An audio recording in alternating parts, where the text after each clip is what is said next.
Hello students, welcome to the class of accountancy। आज हम पढ़ने जा रहे हैं अगली 5 टर्म्स ऑब्वियसली, लेकिन उससे पहले मैं आपको आज बताता हूँ pattern of exam for class 1। Latest pattern CBSE ने टोटल मार्क्स का जो पेपर रखा है वो 80 मार्क्स का रखा है आपका, ठीक है। और अगर मैं बात करूं एमसीक्यूज की, जिसकी डीप स्टडी आपको करनी पड़ेगी, एमसीक्यूज सारे नहीं आएंगे इकट्ठे, उसमें डेफिनेशंस, 1 मार्क क्वेश्चंस, और you can say that some 1 mark practical part, ये राउंड होगा 20 मार्क्स का।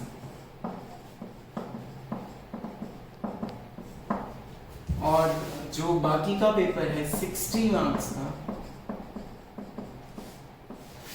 वो प्रैक्टिकल होगा प्राइवेट स्कूल्स में सारा का सारा। गवर्नमेंट स्कूल्स में हम कह सकते हैं कि टोटल थ्योरी 25 to 30 मार्क्स की होती है, ठीक है जी। तो जो वर्ड लिमिट होगी थ्योरी क्वेश्चंस की, अगर कोई 3 मार्क्स का क्वेश्चन है तो अकाउंट्स में कम से कम आपको उसका आंसर, रेलेवेंट आंसर देना इन अराउंड 100 to 120 वर्ड्स। और अगर 4 मार्क्स का कोई अकाउंट्स का क्वेश्चन आता है थ्योरी का, तो it should be around 120 to 150 words. और अगर 6 मार्क्स में आता है तो it should be around up to 200 words. Economics और बिजनेस की जो मार्किंग है वो डिफरेंट है अकाउंट से। अकाउंट्स में हमेशा हम प्रेफर करेंगे थोड़े से लेंथी आंसर, बिकॉज पहली चीज थ्योरी विल बी लेस, दूसरी चीज वो थोड़ा डिटेल में पूछेंगे आपसे, तो आपको थोड़ा बहुत आंसर अच्छे से देना आना चाहिए। तो लेट्स स्टार्ट टुडेज क्लास। ये आप नोट कर लीजिएगा अपनी वर्ड लिमिट्स को।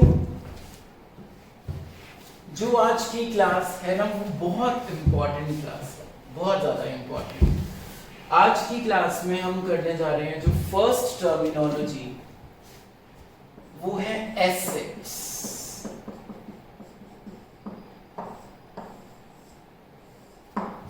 अब मुझे बताओ एसेट का मतलब होता क्या है। देखो, जो चीज मेरी है ना, the thing that I possess, that I owe, is an asset for me, ठीक है।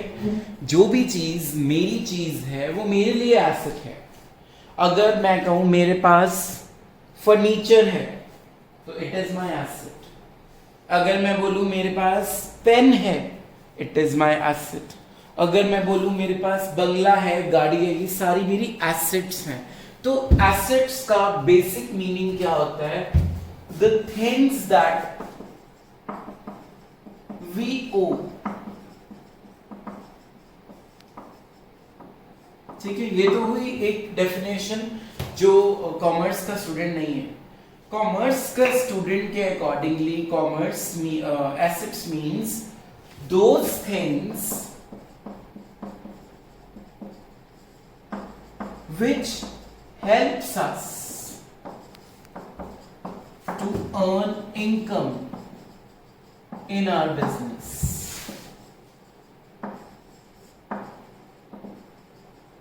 ठीक है। वो सारी चीजें जो हमें पैसा कमाने में हेल्प करती हैं, वो मेरी एसेट है। अब अगर मैं एक स्कूल में टीच कर रहा हूं, स्कूल में बेंचेस होंगे तभी स्टूडेंट्स बैठेंगे, स्टूडेंट्स बैठेंगे ही नहीं तो फीस नहीं आएगी स्कूल को, तो उनकी इनकम नहीं होगी। सिमिलरली वर्कर्स, अगर मशीनरी नहीं होगी तो वर्कर्स किस पे काम करेंगे? तो अगर मशीनरी होगी तभी प्रोडक्शन होगी, तभी उस पे काम होगा, और तभी वो हमारी आगे गुड्स बिकेंगे और हमारी इनकम होगी। तो मतलब एसेट्स क्या चीज होती है कि वो सारी चीजें जो आपको हेल्प कर रही हैं आपको अपने बिजनेस को आगे लेके जाने में, आपको अपने बिजनेस को सेल्स में बढ़ाने में, उसकी सेल्स को इंक्रीज करने में हेल्प करती हैं। ठीक है, अब मैं कुछ चीजें बताता हूं आपको, आप मुझे बताना वो एसेट है या नहीं। ठीक है, मतलब साथ साथ हम पार्टिसिपेट करेंगे। फर्स्ट चीज है land and building. Land and building मतलब जमीन और जमीन पे बनी हुई बिल्डिंग। तो अगर लैंड ही नहीं होएगी तो हम फैक्ट्री कहाँ खड़ी करेंगे, और फैक्ट्री नहीं खड़ी करेंगे तो प्रोडक्शन पॉसिबल नहीं है। तो land and building is a very important concept, yes or no? Obviously it is an asset. Plant and machinery, yes, it is also an asset. Debtors कौन थे? जिनसे हमने पैसे लेने होते हैं। तो जिनसे हमने पैसे लेने हैं मतलब मेरे को एक तरह से इनकम आएगी अभी, तो डेटर भी मेरी क्या हुई, एसेट हुई। अगर मैं आपको टीच कर रहा हूं अभी, आप मुझे फीस दोगे तो आप मेरे डेटर हुए, आप मेरी एसेट हुए, आप मेरे इंस्टीट्यूट को इनकम अर्न करने में हेल्प कर रहे हो। तो you people are my assets because you are debtors. और कोई example, cash in hand, cash at bank. जो मेरे पास कैश पड़ा है वो भी मेरी एसेट है, क्योंकि उस कैश को यूज करके मैं रॉ मटेरियल खरीदूंगा, रॉ मटेरियल को हम प्रोडक्शन में कन्वर्ट करेंगे, प्रोडक्शन को हम सेल्स में कन्वर्ट करके बेचेंगे, तो वो भी मेरी एसेट हुई।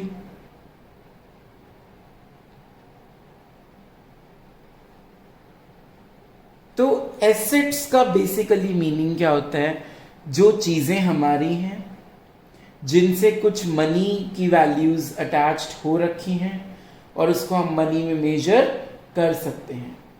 तो assets are future economic benefits. In simple word अगर मैं इसकी डेफिनेशन बताऊं तो assets are future economic benefits. Assets are future economic benefits which are owned and controlled by the organization. Owned मतलब obviously owner है वो उनका, and controlled उनको कंट्रोल भी कर रहा है by the owner. It could be individual, it could be any organization, etc. तो एसेट्स क्या हैं? इकोनॉमिक बेनिफिट्स हैं हमारे फ्यूचर में। इकोनॉमिक बेनिफिट्स मींस हमें वो क्या अर्न करवाएगी, इनकम करवाएगी। अगर मेरी क्लास में व्हाइट बोर्ड ही नहीं है तो how can I teach, whether physically in the class or online on YouTube? It's very difficult for me. So this board is my asset. I am writing on it, you are understanding it, you will pay the fees, I'll earn income in the future. So that is my asset.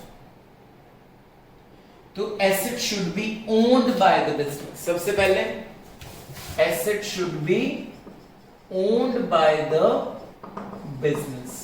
Second, it should be controlled by the business. Third, its value should be in which form?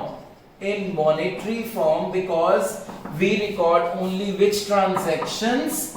Financial transactions in the books of accounts. हम ये नहीं कहेंगे मेरे पास 5 buildings है, हम ये कहेंगे मेरे पास 5 बिल्डिंग्स, 5 करोड़ की एक बिल्डिंग है, तो टोटल बिल्डिंग्स की वैल्यू ही 25 करोड़ रुपए। Building is an asset unless and until it can be converted into money. आप उसको अकाउंट्स में तभी रिकॉर्ड करोगे जब आप उसको किस में मेजर कर सकते हो, मनी की फॉर्म में मेजर कर सकते हो। चले आगे, एक और डेफिनेशन बताऊं इसकी। Okay, anything which will enable the firm to get economic benefit in the future which is owned by the entity. अब एंटिटी एक और न्यू टर्म आ गई। Entity basically means the organisation. तो आज की सेकेंड टर्म भी हमने कर ली। First term asset, second term entity. Entity means the owner, the entire firm, the organisation. ठीक है, ओके। अब हम आगे चलते हैं एसेट्स की टाइप्स पे।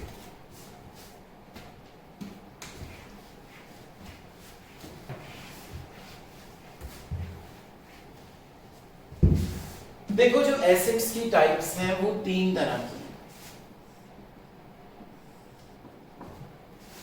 Non current assets, current assets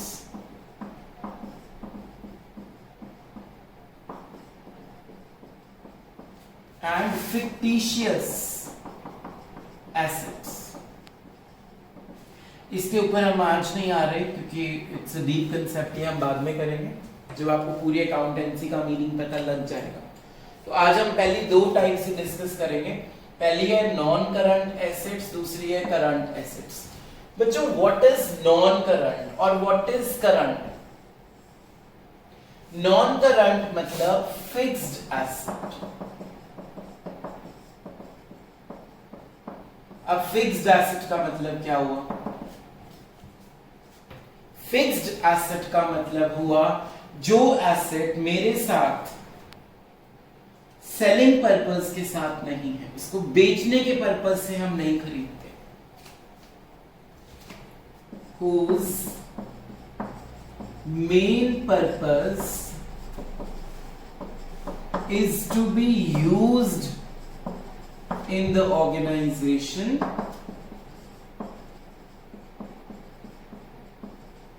that helps us to do production activities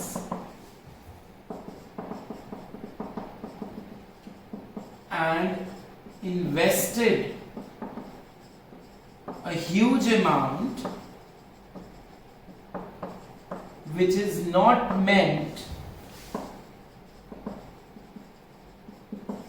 for selling it.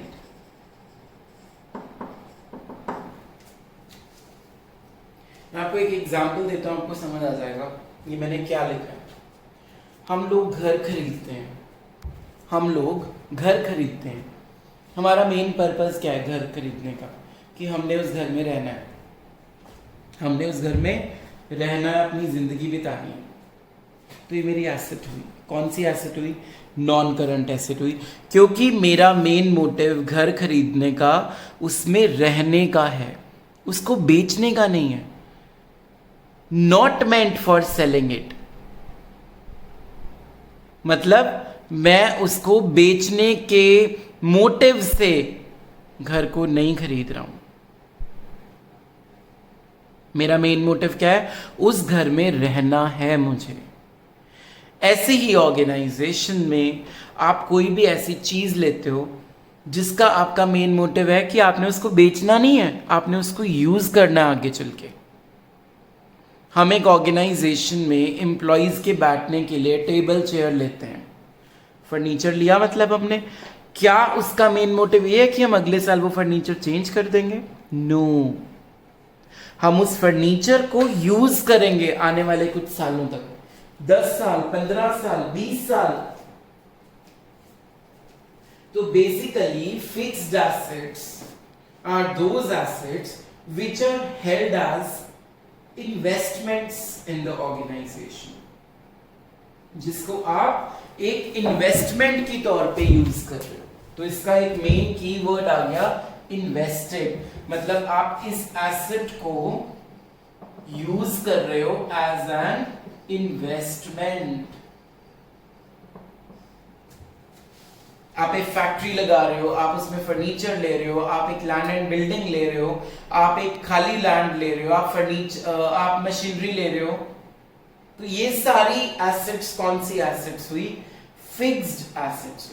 Fixed assets are those assets जिसका मेन पर्पस हमने उसको बेचना नहीं है, not meant for selling it. हमने उसको यूज करना है, उससे प्रोडक्शन करवानी है। तो that is the main motive of fixed asset. और ये 1 साल से ज्यादा चलती है। अब 1 साल से ज्यादा चलने का मतलब ये नहीं है 2 साल चलेंगी. It could be 20 years, it could be 30 years, it could be 100 years. There is no particular lifespan. अब एक लैंड एंड बिल्डिंग है, अगर वो बनी रहेगी तो वो करोड़ों साल भी बनी रहेगी, है ना, अनलेस एंड अनटिल अर्थक्वेक उसको खराब ना कर दे आके. तो फिक्स्ड एसेट मतलब जो मोर देन 1 ईयर आपके साथ चलेगी, but it could be infinite. It could be 5 years, it could be 10 years. It is not a definite period कि हाँ इस पीरियड तक ही वो आपके साथ है. तो ये था फिक्स्ड एसेट्स का मतलब. अब फिक्स्ड एसेट्स 2 तरह की होती हैं. यस, फिक्स्ड एसेट्स की आगे 2 टाइप्स हैं. पहला टेंजिबल फिक्स्ड एसेट्स, दूसरा intangible fixed assets. Now what is tangible? Tangible means which you can touch, which you can see, which you can feel. क्या आप बिल्डिंग को छू सकते हो? Yes. क्या आप फर्नीचर को छू सकते हो? Yes. क्या आप मशीनरी को छू सकते हो? यस. तो ये सारी कौन सी एसेट्स हुई? टेंजिबल फिक्स्ड एसेट्स हुई, टेंजिबल नॉन करंट एसेट्स हुई. अब हम बात करते हैं इसकी सेकेंड टाइप पे, इनटेंजिबल फिक्स्ड एसेट्स. इनटेंजिबल का मतलब होता है जिसको हम टच नहीं कर सकते, जिसको हम देख नहीं सकते, लेकिन यस उसका एसेंस आप फील कर सकते हो. अब कैसे फील करेंगे? एक कस्टमर है आपकी शॉप पे और वो आप ही के पास आता है. सिर्फ customer resort to your place, वो आपको छोड़ ही नहीं रहा है. क्यों नहीं छोड़ रहा? क्या रीजन होगा? कस्टमर आपके साथ साथ है, लॉकडाउन चल रहा है, फिर भी वो आपकी शॉप पे ही आके सामान ले रहा है, वो कहीं और नहीं जा रहा. क्या रीजन होगा? आपकी गुड्स की क्वालिटी अच्छी होगी, आपकी सर्विसेज अच्छी होंगी, आपके प्राइसेस रीजनेबल होंगे, आपकी मैनेजमेंट अच्छी होगी. तो उसको आपके ऊपर क्या बिल्ट हो गया? ट्रस्ट बिल्ट हो गया. आपकी रेप्यूटेशन बढ़ गई उसकी आईज में. तो ये जो रेप्यूटेशन वर्ड है, अगर आपकी रेप्यूटेशन अच्छी है तभी आपके पास कस्टमर्स ज्यादा आ रहे हैं. अब कस्टमर्स अगर ज्यादा आएंगे तो आपको बेनिफिट होगा, आपको इनकम आएगी ज्यादा. तो एसेट की डेफिनेशन क्या पढ़ी थी आज? Anything that helps us to earn income. This is helping. The reputation of your company is helping to gain more customers. Reputation आपको हेल्प कर रही है कि आप ज्यादा से ज्यादा कस्टमर्स आपके पास आए. इस रेप्यूटेशन को अकाउंट्स की लैंग्वेज में हम बोलते हैं गुडविल. तो हम गुडविल को देख नहीं सकते, हम टच नहीं कर सकते, लेकिन हम फील कर सकते हैं. अगर मेरे ट्यूशन सेंटर के रिजल्ट्स अच्छे आएंगे तो मेरी गुडविल मार्केट में अच्छी बनेगी, तो मेरे पास ज्यादा स्टूडेंट्स पढ़ने आएंगे. तो अल्टीमेटली जब स्टूडेंट ज्यादा पढ़ने आएंगे तो मुझे प्रॉफिट्स होंगे. तो गुडविल और रेप्यूटेशन और ट्रस्ट फैक्टर और क्वालिटी फैक्टर और management factor, these all are my intangible assets. Similarly हम बात करते हैं एक और एसेट की जो आपको दिखती नहीं है लेकिन वो एसेट है, एयर. क्या आप जिंदा रह पा रहे हो उसके बिना? नहीं. Air is an intangible asset. You cannot see it, but you can feel it. Yes or no? ऐसे ही हमारे पास बहुत सारी एसेट्स हैं जो इंटेंजिबल एसेट्स हैं. अब कोई और एग्जाम्पल मैं आपको इसका लेके दिखाता हूं. इनटेंजिबल फिक्स्ड एसेट का और एक एग्जाम्पल क्या हो सकता है? आप लोगों ने वो एक टूथपेस्ट वाली एड देखी थी, क्या आपके टूथपेस्ट में नमक है? अब ये मान लीजिए कोलगेट ने ये सबसे पहले फॉर्मूला इन्वेंट किया था, तो जब ये कोलगेट ने इन्वेंट किया, क्या इसको पेप्सोडेंट अपनी उसमें यूज कर सकता है चाहे उसके टूथपेस्ट में भी नमक हो? क्या वो ये टैग लाइन मार्केट में दिखा सकता है? नहीं ना, क्योंकि वो किसकी इन्वेंशन थी? कोलगेट की इन्वेंशन थी।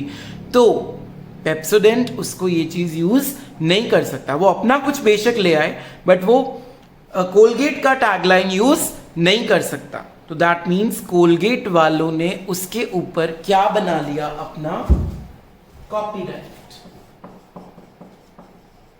क्या बना लिया उन्होंने? अपना कॉपीराइट। मतलब उनका जो हक है वो कोई और कॉपी नहीं कर सकता।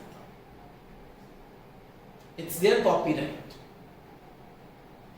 अगर कल को तुम में से कोई टीचर बनता है, सपोज नवदिशा टीचर बन गई आगे चल के, उसने अपना ट्यूशन सेंटर खोल लिया, क्या वो नाम आरसी से रख सकती है उसका? नहीं, क्योंकि वो मेरा पेटेंट राइट बन गया। अब इस पेटेंट राइट को देख के भी स्टूडेंट्स मेरे पास पढ़ने आ रहे हैं, because the goodwill is good. तो ये सारी चीजों को आप देख नहीं सकते हो। आप कॉपीराइट्स को नहीं देख सकते, आप पेटेंट राइट्स को नहीं देख सकते, आप गुडविल को नहीं देख सकते, आप मैनेजमेंट को नहीं देख सकते, लेकिन आप इनको फील कर सकते हो। तो ये आपकी एसेट्स हुई। एक साइन देख के ही, आप एक साइन देख के ही पहचान लेते हो कौन सी कार है ये। What I am talking about here? Audi. ये किस ब्रांड का साइन है? नाइक। लायन किस ब्रांड का साइन है? Speak out. Puma. So that means ये सारे के सारे उनके सिंबल्स, उनके पेटेंट्स हैं।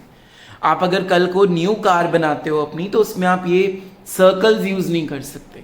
अगर आप कोई कपड़ों का ब्रांड बनाते हो तो आप उसमें नाइक का साइन यूज नहीं कर सकते, क्योंकि उनका पेटेंट राइट बन चुका है, उनका कॉपीराइट बन चुका है। उनके फॉर्मूलाज को आप अपने प्रोडक्ट्स में बेशक यूज भी कर लोगे, लेकिन आप उसको पब्लिकली अनाउंस नहीं कर सकते हो, because it's their right registered with them.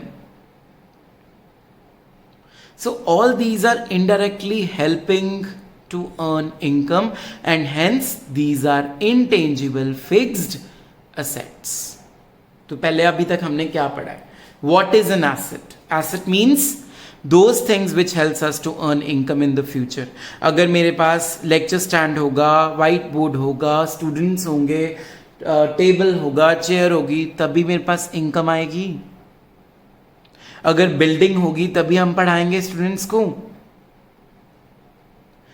Non current assets जो 1 साल से ज्यादा चलेंगी, जिसको आप मेन पर्पस बेचना नहीं होता, उसको यूज करना होता है। टेंजिबल जिसको आप देख सकते हो, टच कर सकते हो, फील कर सकते हो। इनटेंजिबल जिसको आप टच नहीं कर सकते, देख नहीं सकते, लेकिन सिर्फ फील कर सकते हो। मैंने इनटेंजिबल फिक्स्ड एसेट्स के 3 एग्जांपल्स दिए हैं। एक गुडविल, दूसरा कॉपीराइट, तीसरा patent rights, patent marks, symbols. अब हम चलते हैं अपनी एसेट्स की सेकंड कैटेगरी पे, जिसका नाम है करंट एसेट्स। तो अभी तक सिर्फ नॉन करंट ही खत्म हुआ है, अब हम बात करते हैं करंट एसेट्स की। What are current assets? Now current assets की डेफिनेशन बड़ी ही इजी है, बड़ी ही easy. Current assets are those assets which are not fixed assets. वो एसेट्स जो फिक्स्ड एसेट्स नहीं है, वो करंट एसेट्स है। कितनी सिंपल डेफिनेशन है। उसका मेन पर्पस होता है यूज करना, इसका मेन पर्पस होता है हम अपनी चीजों को कैश में कन्वर्ट कर देंगे, to convert it into cash. उसका टाइम लिमिट था मोर देन 1 ईयर, इसका टाइम लिमिट है within 1 year. Within 1 year हमने उनसे पैसे ले लेने हैं या हमने उनको कैश में कन्वर्ट कर लेना है। The best example is debtors. अभी आप मेरे डेटर हो, मैंने अभी आपसे पैसे लेने हैं। जब आप मुझे पैसे दे दोगे, डेटर्स खत्म करके कैश में ऐड हो गया, मतलब मैंने उसको कैश में कन्वर्ट कर लिया। Simple. What else can be the example? Cash in hand and cash at bank.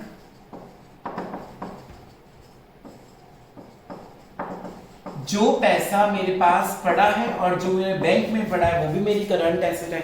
आज है, मे बी कल मैं सारा खर्च दूं रॉ मटेरियल खरीदने में, मे बी किसी को पे कर दिया मैंने, मे बी मैंने कोई बिल पे कर दिया, इलेक्ट्रिसिटी का, टेलीफोन का, वाटर का, अपना रेंट का, कुछ भी पे कर सकते हैं। तो मे बी आज वो कैश है, कल ना हो।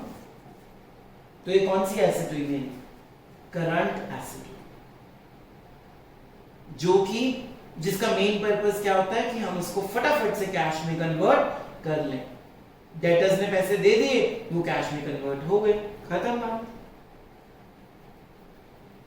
तो ये कौन सी एसेट हुई हमारी? Current asset. चले अगली टर्म पे। अगली टर्म है नंबर 12, जो मैंने आपको करा दी। नंबर 12 नहीं, sorry, number 2 for today, that is entity.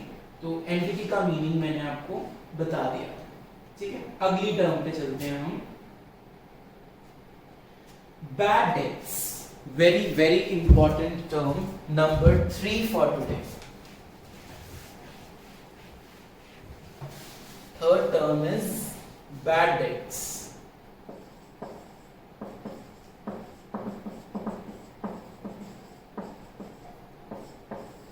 देखो, डेट्स मतलब कर्जा। डेट का मतलब होता है उधार। वानिका ने नूर से गुड्स खरीदे थे। नूर क्या बन गया? सेलर। वानिका क्या बन गई? बायर। जो गुड्स खरीदे हैं वो 10,000 रुपीज के खरीदे हैं क्रेडिट पे, मतलब उधार पे। मतलब Vanika is a debtor for Noor. Vanika is a debtor for Noor. अब what is bad? Bad means गलत, है ना? Don't do bad work. अब वानिका अगर ये पैसे नहीं देगी तो वो गलत है ना। तो डेटर जब हमारा बैड हो जाए उसको बोलते हैं बैड डेट। मतलब डेटर ने हमें पैसे देने से क्या कर दिया? मना कर दिया, हमें लॉस हो गया उस टाइम पे। The amount which is to be recovered from the debtor is irrecoverable now. It cannot be recovered now because it is a loss for us. समझ में आया? तो इसको सिंपल वर्ड्स में मैं अगर बताऊं, when debtors become bad,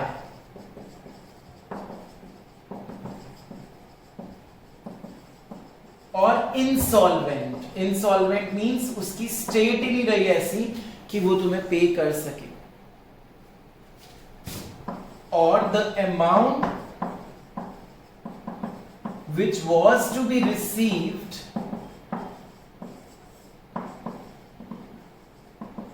is irrecoverable, is known as a bad debt.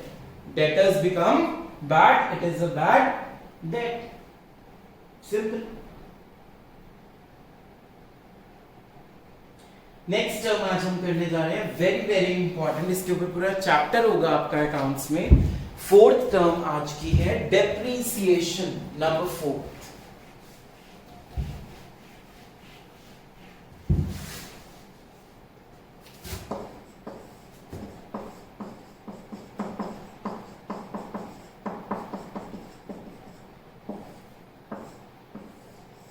Before I discuss the meaning in detail, पहले एक एग्जांपल लेते हैं। आपने शोरूम से एक कार खरीदी 5 लाख रुपीस की। शोरूम के बाहर आते ही आपको लगता है कि मैंने ये कार नहीं रखनी है, I should sell it of. आप उसको बेचने के लिए सामने ही देखते हो, आपके पास कस्टमर भी आ गया है। वो कितने पैसे देगा आपको इस टाइम पे? बिल्कुल ब्रांड न्यू कार है, 5 लाख तो नहीं देगा ना, क्योंकि कार शोरूम के बाहर निकल चुकी है। लेट इट बी, वो कहता है शोरूम से लेने में मुझे 5 लाख की पड़ेगी, तो मुझे 10,000 में कम दे दे। 4,90,000 रुपीज की डील हो गई। जो 10,000 रुपीज है वो क्या है? आपका लॉस तो है, नो डाउट, बट उसको हम लॉस नहीं बोलेंगे, इसको हम क्या बोलेंगे? डेप्रीसिएशन। डेप्रीसिएशन का मतलब होता है किसी भी फिक्स्ड एसेट की वैल्यू जब कम हो जाती है, decrease in the value of any fixed asset is called depreciation. जो आपने सोफा सेट अपने घर में रखा हुआ है, अगर आप उसको आज बेचो मार्केट में, तो वो कितने का बिकेगा? ऑब्वियसली वो उससे कम का बिकेगा जितने का आपने वो खरीदा होगा। तो जो डिफरेंस है वो डेप्रीसिएशन है। फॉर एग्जाम्पल, आपने एक सोफा सेट खरीदा 50,000 का, ठीक है, आज 5 साल बीत चुके हैं, उसकी मार्केट में वैल्यू है 10,000 रुपीज। मतलब आपको कितने का लॉस हो गया? 40,000 का लॉस हो गया। और मान लो 4 साल बाद हुआ है, तो हर साल का लॉस कितना हुआ? 10,000 रुपीज। ये 10,000 हर साल की क्या आ गई आपकी? डेप्रीसिएशन। कोई भी चीज का एग्जांपल ले लो आप, बिल्डिंग के अलावा मशीनरी, फर्नीचर, इन सब की एसेट्स की वैल्यू क्या होती रहती है? दिन ब दिन कम होती रहती है। जितने की आपने लिए उतनी मार्केट में जब आप बेचने जाओगे तो उतने पैसे नहीं मिलेंगे आपको। तो जो डिफरेंस होता है उस वैल्यू को क्या बोलते हैं हम? डेप्रीसिएशन। और अगर मैं इसकी अच्छी एक्यूरेट डेफिनेशन दूं तो हम इसको बोलेंगे wear and tear in the value of fixed assets.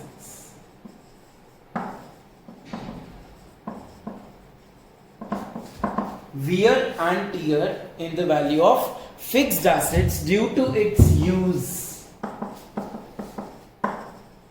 is called depreciation. अगर आप किसी भी चीज को कॉन्टिन्यूसली कंसेक्यूटिवली यूज करते जाओगे तो एक दिन आके उसकी वैल्यू कम होगी ही होगी, उसको हम बोलते हैं डेप्रीसिएशन। तो आज की 5th टर्म अगर मैं कर रहा हूं आपको, तो let's do very simple term. The last term is owner. Owner कौन होता है? Number 5 is owner.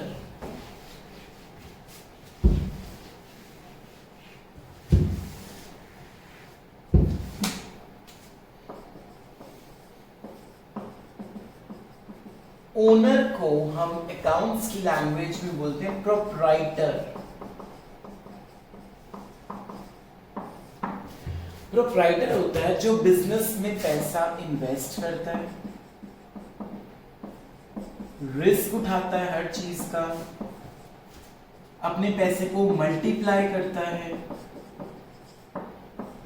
और प्रॉफिट्स और लॉसेस सफर करता है। तो owner is the one who is the proprietor, who has the control on his organization. He has to manage each and everything. उसको manage करना पड़ेगा, उसको रिस्क लेना पड़ेगा, उसको हर चीज देखनी पड़ेगी, उसको हम बोलते हैं owner. The person who makes the investment and bears all the risks that is associated with his business is called the proprietor in accounting. तो आज जो हमने पढ़ा है, एक क्विक रिवीजन। सबसे पहले हमने करा एसेट्स में करा हमने non current assets, current assets, non current assets में हमने करा tangible fixed assets and intangible fixed assets. Intangible मतलब जिसको आप देख नहीं सकते। इसी में एक वर्ड निकल गया था एंटिटी, मतलब ऑर्गेनाइजेशन। फिर हमने पढ़ी बैड डेट्स, फिर हमने पढ़ी डेप्रिसिएशन, और अब हमने पढ़ा ओनर। मिलेंगे अगली क्लास में with some new topic. Thank you for listening.